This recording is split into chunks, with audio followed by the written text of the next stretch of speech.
What's up YouTube, it's your boy Nash here, welcome back to the channel. Now before we get started with today's video, the road to 200 subs has now come to a close and we are now 184 subs away from hitting 500 subs. And if you guys are new to the channel, and I know that a lot of you guys are, because practically 100% of you guys are watching the content, but you guys are not even subscribed. So if you guys are watching the content, you like the content, and you want more of the content, but you guys have not subscribed as of yet, then be sure to subscribe to the channel, turn on the notification bell, smash that thumbs up button on this video, and as always, make sure you guys are following me on all my social media. All my ads will be in the description below, as will the info to my fan mail. It will also be in the description as well.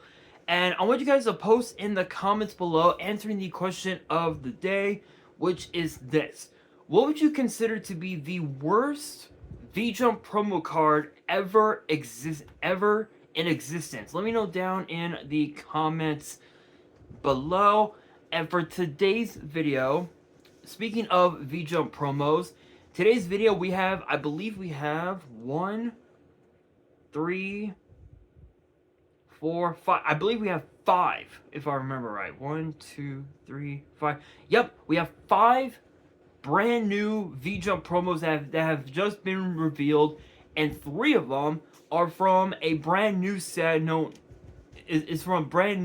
called the Dual Academia Selection Set, which I believe is comprised mostly just of V-Jump promo cards for Chaz, Princeton, Jaden Yugi, and Bastion Masawa, all from obviously the Yu-Gi-Oh GX anime. So we do have a new card for each of them, and I'm not gonna waste any time. I'm just gonna get straight into it. Let's kick things off with Prototype Sky Striker Ace Amatsu.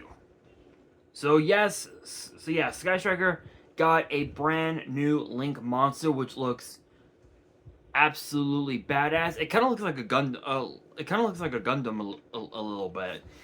But it is a Dark Machine Link 1 with 1500 attack, and the arrow is a bottom. That's what she said. And it requires a Sky Striker Ace monster. And it says that you can only special summon this card once per turn. And both of its effects are also once per turn.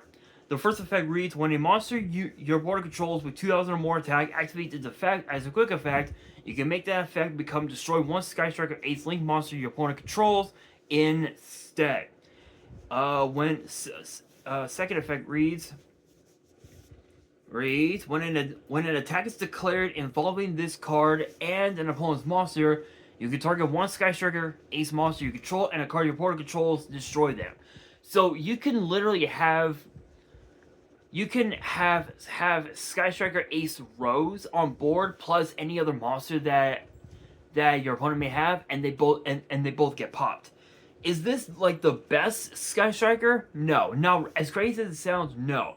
And the only reason why, is that sure you could use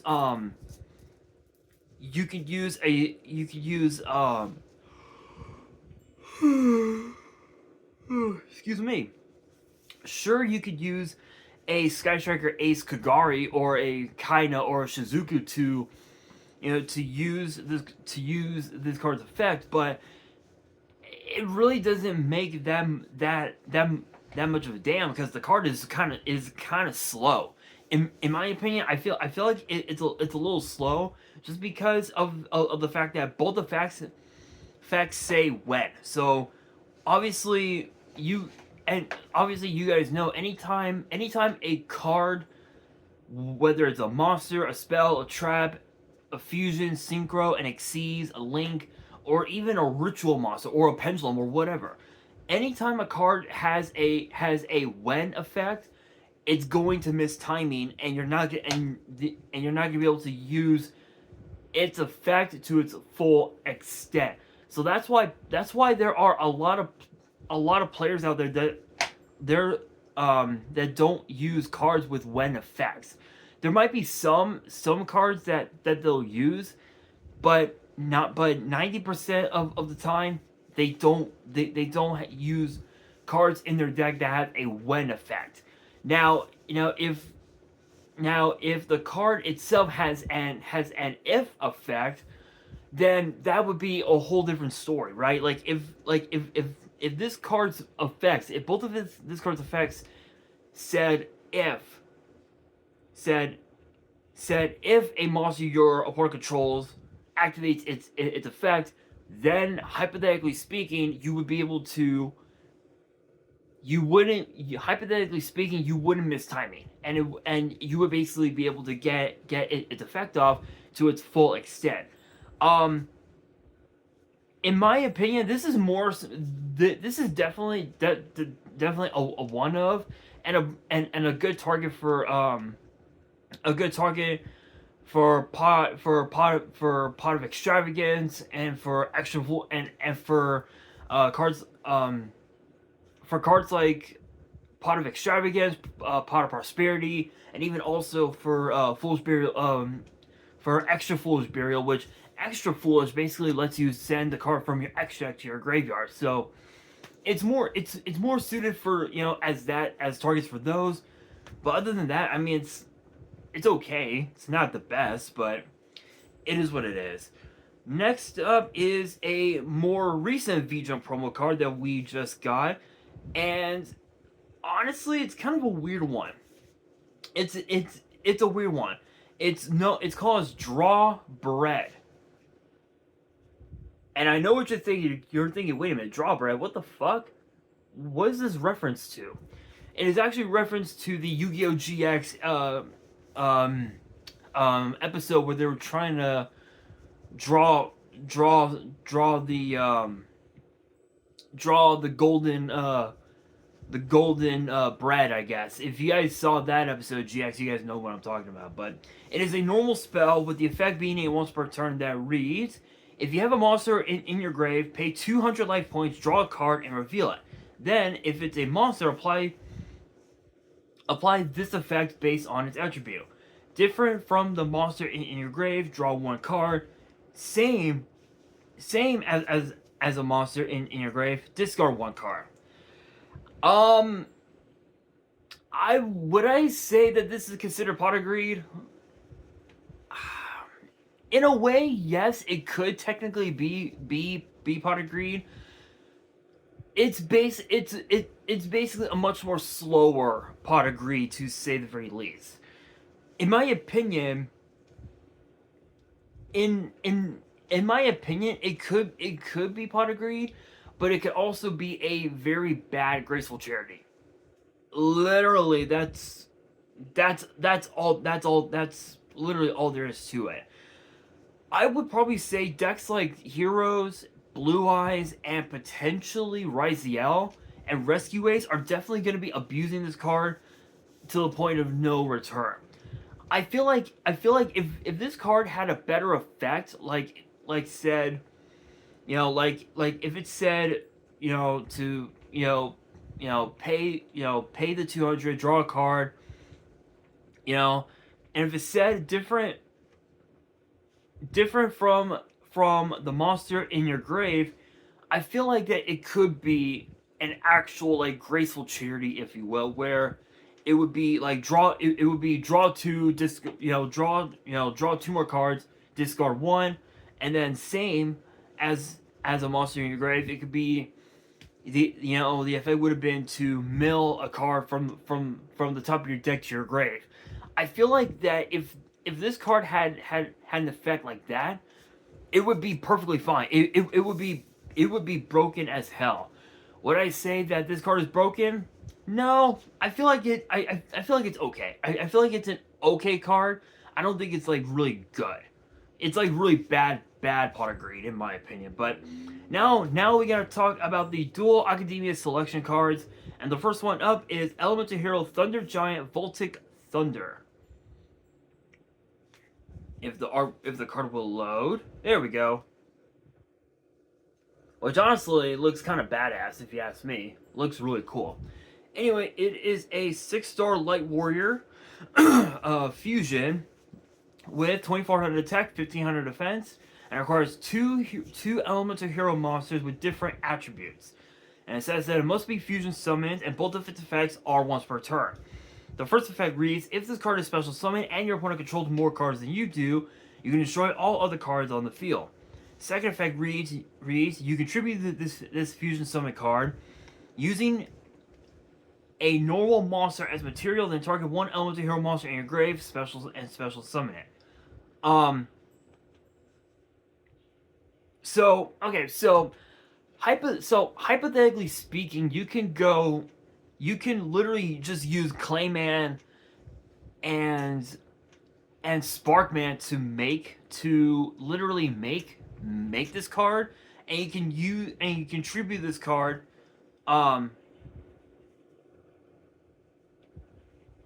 to literally target Sparkman and special summon it, or special summon Stratos from your grave. And also, this is basically Dark Hole Heavy Storm rolled in one card. Would I say that it's better than the original Thunder Giant? I don't know. That right there, I feel like is a bit debatable. I feel like just because of the fact that the original Thunder Giant would pop the opponent's monster and deal them damage, kind of similar to cards like Ring of Destruction, where it would pop the monster and both take damage. But instead of both you and your opponent taking damage, with the original Thunder Giant, it's your opponent that would take damage. So hypothetically speaking, yes, the original is better than this new version, but in terms of wanting to push for lethal, this card is actually a lot better because of the fact that if your opponent doesn't have a way to out this card, and you have more plays to make, like say Monster Reborn, Stratos, go into another monster or whatever, that you can literally push for lethal with this card. So I guess both are okay. They both have their ups and downs, but I think this might be a little bit better than the original. Just because of the fact that it is a board wipe, and you can basically threaten lethal with the new card. Next up, we've got Light Water Dragon. This is I believe Bastion Masao's card, if it'll load. There we go.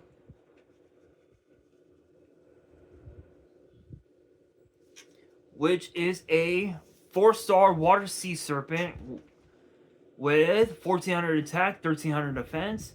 And it says that this card's name is always treated as Water Dragon, and the effect is a once per turn that reads: you can banish this card you control, special summon 3 level 5 or lower water and or wind dino monsters from your deck in defense, but their effects are negated.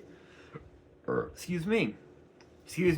Also, you cannot special summon from the extract for the rest of the turn except dinos and sea serpents. So if you have bonding H2O, you can literally use this card, tribute this card, or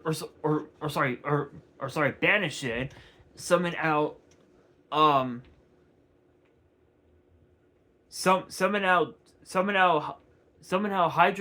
and 2 Oxygeddon, summon out and then play bonding H2O, tribute all 3 off, and you have automatically summoned the original Water Dragon, which is not bad. The only issue is that the Water Dragon deck is not that good. It literally is not that good. Would I say that this card makes the deck better? No, honestly, I don't think so. I think it just makes the deck even more weaker than it ever is now. But at the same time, I feel like if we got more new support for this archetype in terms of the extra deck, and potentially a couple new good spells, maybe a new trap, maybe its own new hand trap or something, then yes, I can truly believe the deck would become a very decent strategy. But it's just not that good. This card is not the archetype is just not that good. But now we have the last card of the video. It is known as Drill Armed Dragon. If it will load. There we go. Which actually looks pretty cool. It kind of looks like Armed Dragon Thunder level 3 in a way. It's kind of funny. 3-star Wind Dragon, 1100 attack, 400 defense. Both of its effects are once per turn. The first effect reads: you can send this card and one other wind monster from your hand to the grave. For the rest of the turn, all wind dragons you control will gain 300 attack. Second effect. Sorry guys, my box. There was a box sitting next to me and it fell.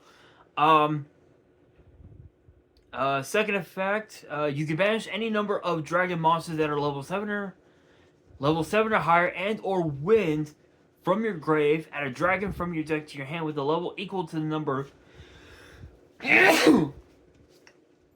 Excuse me. Let's move on. You can banish any number of dragon monsters that are level 7 or higher, and/or wind from your grave. Add a dragon from your deck to your hand with a level equal to the number banished, except for this card. So this basically is really bad Rhoda. This is I guess in a way technically it's like your Stratos for the whole deck, because you're adding cards. You're basically adding a monster with a level equal to the number banished. So if you were to banish, let's say five wind monsters, or potentially have like 5 dragons, you could add Armed Dragon Thunder level 5, or the original Armed Dragon level 5, and just summon it out right off the bat, no problems at all. That's basically the idea. Or you could add level 7, you could add level 10, whatever you have at your disposal. You can add it. You can basically add it to your hand, combo off, and then you would basically have yourself a really big body on board to potentially push for lethal. The only issue is that the Armed Dragon deck is not that good. Is not even that good either, but it is what it is. I feel like honestly, both the Water Dragon and the Armed Dragon decks could have been better if they added better support, but I don't think so. I think between all three, the Water Dragon, the Heroes, and the Armed Dragon, I think the E-Heroes are a lot better, just because of the fact that we ended up getting new, better and better support for the archetype, which made the deck even more stronger than it's ever been. And that deck has topped several YCSs over the years, including I think oh my god, there was a YCS 7 or 8 years ago, and I think Heroes was one of the best decks of the format at that time. Aside from when was this, like during what, TOS format, if I remember correctly, there were some players that were playing Heroes, if my memory serves right, and yeah, Heroes ended up becoming really good over time. But over time though, as we got more and more support, the deck just got better and better and better. So I could totally see that new fusion making its way into the extra deck of so many different hero decks, but that remains to be seen. But with that being said, that will do it for today's video. Hopefully you guys enjoyed. If you did, make sure you guys smash that thumbs up button. If you guys are new to the channel and you guys want more card discussions in the future, then be sure to subscribe to the channel, turn on the notification bell, and be sure to follow me on all my social media. All of my ads will be in the description below, as will the info to my fan mail. It will also be in the description as well. And on that This is your boy Nash, signing out.